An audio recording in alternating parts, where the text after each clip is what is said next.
আপনি কি এই ভিডিওটা দেখছেন? তাহলে কিন্তু অবশ্যই ভাতের চালটা একটু বেশি নেবেন, তা না হলে কিন্তু ভাত কম পড়ে যাবে। হ্যাঁ, আজকে আমি তৈরি করে দেখাবো ছোট মাছ বলেন বা বাতাসি মাছ বলেন বা দেশি মাছ বলেন, এই মাছের রেসিপিটা আমি আজকে আপনাদের সাথে শেয়ার করব। এই মাছের চচ্চড়িটা খেতে এতটা মজাদার ও টেস্টি, আপনি অনায়াসে 2 প্লেট ভাত নিমেষেই শেষ করে দিতে পারবেন। তাই বলছি ভাত একটু বাড়িয়ে নেবেন।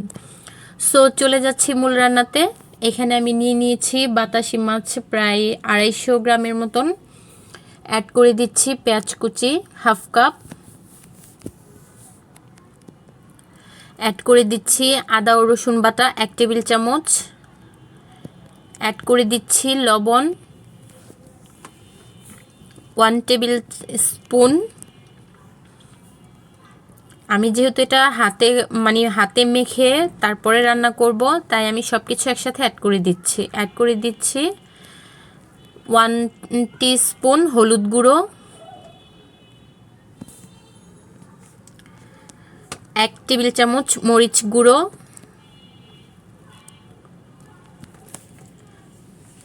অ্যাড করে দিচ্ছি জিরার গুঁড়ো 1 টিস্পুন। এখন এগুলোকে আমি খুব ভালো করে ডলে ডলে মেখে নিচ্ছি। বিশ্বাস করুন, এভাবে রেসিপিটা তৈরি করলে এই মাছের চচ্চড়িটা যে এতটা মজাদার ও টেস্টি হয়, আসলে আমি আপনাদেরকে মুখে বলে বোঝাতে পারবো না। কথা বলতে বলতে অ্যাড করে দিলাম হাফ কাপের মতন তেল। এখন আমি আবারও সবগুলো মশলা খুব ভালো করে একসাথে মেখে নিচ্ছি। মেখে নিয়ে এখন আমি মাছটাকেও দিয়ে খুব ভালো করে মেখে নিব। সো আমি এখানে মাছগুলোকেও খুব ভালো করে দিয়ে মেখে নিব। তার আগে আমি অ্যাড করে দিচ্ছি টমেটো। আমি এখানে 2টা টমেটো নিয়েছি। আমি টমেটোগুলো একটু চিকন চিকন করে কেটে নিয়েছি। আপনারা চাইলে আরও মোটা মোটা করেও নিতে পারেন, বা আপনারা চাইলে এখানে চিকন চিকন করে আলু বা বেগুন বা যে যে সবজি দিয়ে খায় সে সবজি অ্যাড করতে পারেন। তবে বিলিভ মি, এভাবে রেসিপিটা ট্রাই করলে এতটা মজাদার ও টেস্টি হয়, সেটা আমি বলে বোঝাতে পারবো না। বিথির পাকশালা মানেই হচ্ছে সহজ ও ইউনিক রেসিপি।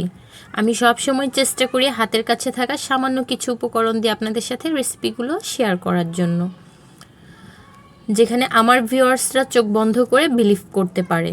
কথা বলতে বলতে আমি এখানে কিছুটা কাঁচামরিচ অ্যাড করে দিয়েছি। আমি কাঁচামরিচগুলো মাঝখান থেকে 2 ভাগ করে নিয়েছি। এখন আমি এগুলোকে সবগুলোকে একসাথে মেখে নিয়েছি। এখন আমি এখানে একটি কড়াইতে দিয়ে দিচ্ছি।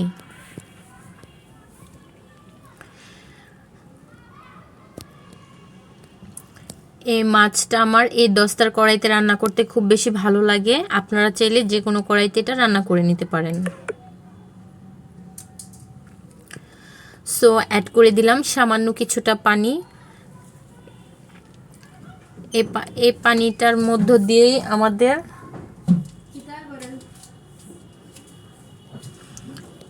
মাছটা রান্না করা হয়ে যাবে। সো আমি এখন চুলাতে জালটা ধরিয়ে দিয়েছি অলরেডি, কিন্তু আমরা মাছটা চুলায় বসিয়ে দিয়েছি, আপনারা দেখতেই পাচ্ছেন।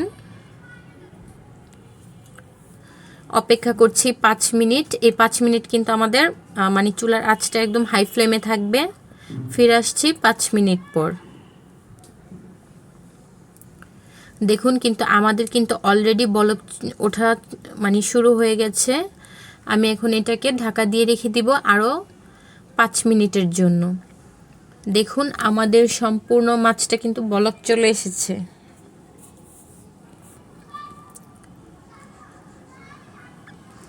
এই ছোট ছোট দেশি মাছ খেতে যে এতটা মজাদার ও টেস্টি হয়, কি আর বলবো।